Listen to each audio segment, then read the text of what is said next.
Subscribe कीजिए हमारे channel science fact mania को और दबाइए इस घंटे को ताकि आपसे हमारी एक भी वीडियो मिस ना हो पाए।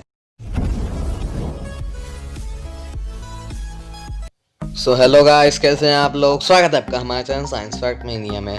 और गाइस, जैसा कि आप जानते हैं कि 2 सितंबर 2020 को एक ऐसी इंसिडेंट हुआ जिसने सबको हिला के रख दिया। वो ये था कि पबजी मोबाइल बैन हो गया था, क्योंकि पबजी भी एक चाइनीज़ ऐप था। उस समय हमारी गवर्नमेंट का गोल था कि चाइना को बॉयकॉट करना।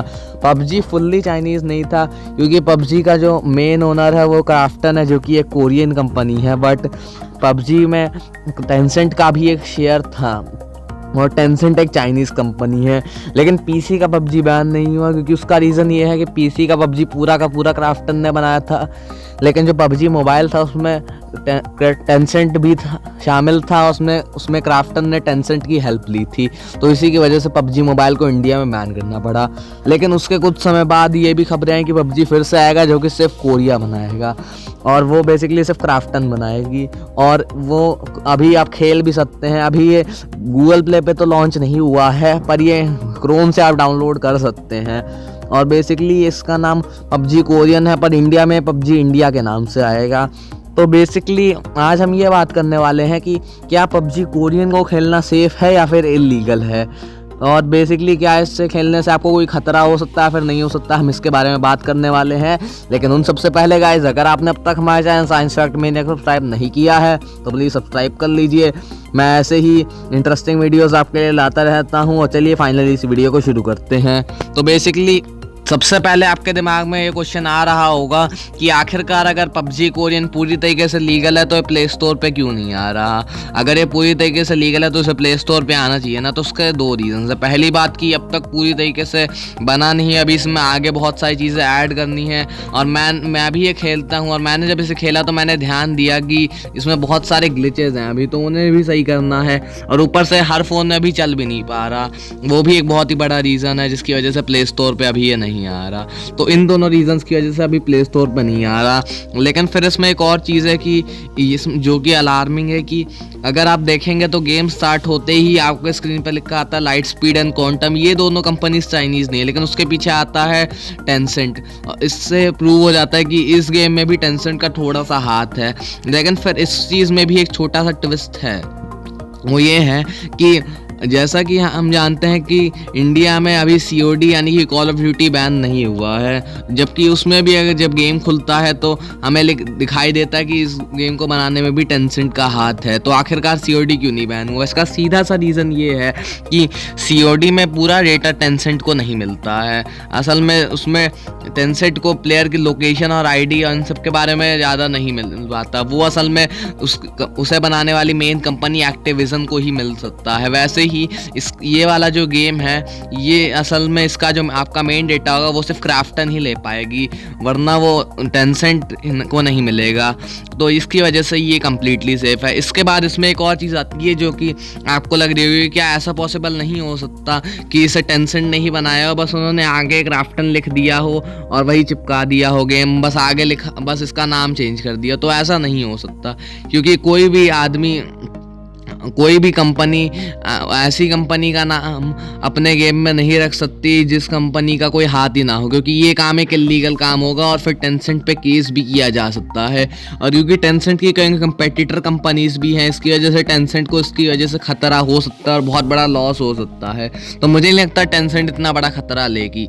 दूसरी बात ये है कि जब आप इस गेम का ऑफिशियल सर्वर देखेंगे तो वो असल में सीधे क्राफ्टन से कनेक्टेड है, यानी कि कोरिया में जाता है। तो ये भी एक चीज़ को प्रूफ करता है कि ये सेफ़ है। ऊपर से इंडिया में जियो ने इसके साथ डील की है, और मुकेश अंबानी ने खुद बोला है कि जियो असल में एक सर्वर बनाएगा जिसके थ्रू पबजी मोबाइल इंडिया में आएगा और उसी सर्वर के थ्रू ये खेला जाएगा। तो इतने बड़े आदमी ने अगर बोला है और उन्होंने कॉन्ट्रैक्ट साइन किया है, तो इसकी वजह से ये गेम नकली नहीं हो सकता। ऊपर से अगर इन्होंने कॉन्ट्रैक्ट साइन करने करने के बाद अगर मना किया तो इसकी वजह से बहुत बड़ी प्रॉब्लम होगी कि उन्हें 200 करोड़ देने पड़ेंगे। मैं मानता हूँ कि मुकेश अंबानी के लिए 200 करोड़ ऑलमोस्ट कुछ नहीं है, बट फिर भी ये चीज़ तो है कि भले ही कितना भी अमीर आदमी हो पर वो 200 करोड़ का लॉस बियर नहीं करना चाहेगा। तो ये भी एक इंटरेस्टिंग चीज़ है।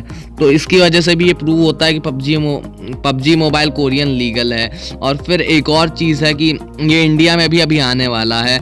इसके ऑफिशियल ओनर ने ये भी कहा, जैंग, जिसका ऑफिशियल ओनर जैंग यक्स है, उन्होंने कहा है कि ये ऑफिशियली इंडिया में आएगा फरवरी या मार्च के बीच में, और मार्च के स्टार्टिंग या फरवरी के लास्ट में आएगा।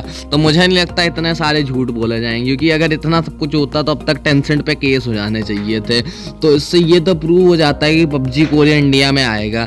लेकिन अभी भी एक चीज़ आपके दिमाग में आ रही होगी शायद कि हो सकता है जो पबजी कोरियन हम खेल रहे हैं गूगल से डाउनलोड करके और जो इंडिया में आएगा क्या वो अलग हो सकता है। तो चलिए इसका आंसर ढूंढने की कोशिश करते हैं। तो बेसिकली सबसे पहली बात तो पबजी मोबाइल जो टेंसेंट का था और जो पबजी मोबाइल कोरियन है, दोनों के बीच में कई सारे डिफरेंसेस हैं, और ये डिफरेंसेस आपको तभी पता चलेंगे जब आप गेम को खोलेंगे। पहली बात, दोनों में लोडिंग अलग अलग तरीके से होती है और दोनों का इंटरफेस अलग तरीके का है। पबजी मोबाइल में कोरियन वाला जो है उसमें मैच मेकिंग भी अलग तरीके से होती है, और पबजी टेंसेंट जो था उसमें अलग मैच मेकिंग होती थी अलग तरीके से, और दोनों में अलग अलग मोड्स भी हैं। कई सारे ऐसे मोड्स पबजी टेंसेंट में थे जो पबजी मोबाइल कोरियन में नहीं है, और इसी की वजह से दोनों में काफ़ी सारे डिफरेंसेस हैं जो ये प्रूव करता है कि दोनों अलग अलग हैं। इसके अलावा इससे भी बड़ा प्रूफ ये है कि उसका जो पबजी मोबाइल कोरिया का जो ऑफिशियल सर्वर है वो कोरिया से आता है, जो कि क्राफ्टन का है। तो ये तो बहुत ही बड़ा प्रूफ है कि ऑफिशियल कोरिया से बना हुआ है और कोरिया से ही आता है, बल्कि वो चाइना का नहीं है।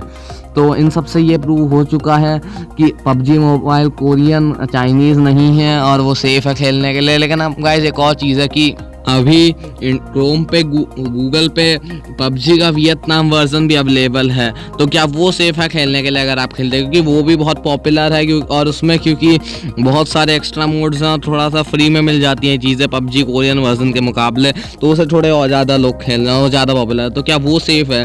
तो मैं बता दूं कि वो तो एकदम ही सेफ़ है, क्योंकि उसमें टेंसेंट का कोई हाथ ही नहीं है और ना ही कोरिया कोई हाथ है, बल्कि उसे UNG गेम्स ने बनाया है और वो तो कम्प्लीटली सेफ़ और लीगल है। तो गाइज हमने पूरी वीडियो में बात कर ली और हमारा यही कंक्लूजन निकलता है कि चाहे आप पबजी कोरिया खेलते हो या फिर पबजी वियतनाम का वर्जन खेलते हो, दोनों ही कम्प्लीटली सेफ़ हैं और कम्प्लीटली लीगल हैं और आप आराम से बिना किसी प्रॉब्लम के खेल सकते हैं। गाइस मैं भी फ्यूचर में पबजी कोरियन और पबजी वियतनाम वर्जन में गेमिंग वीडियोस बनाने वाला हूं, तो गाइस उसे चेकआउट करना मत भूलिएगा।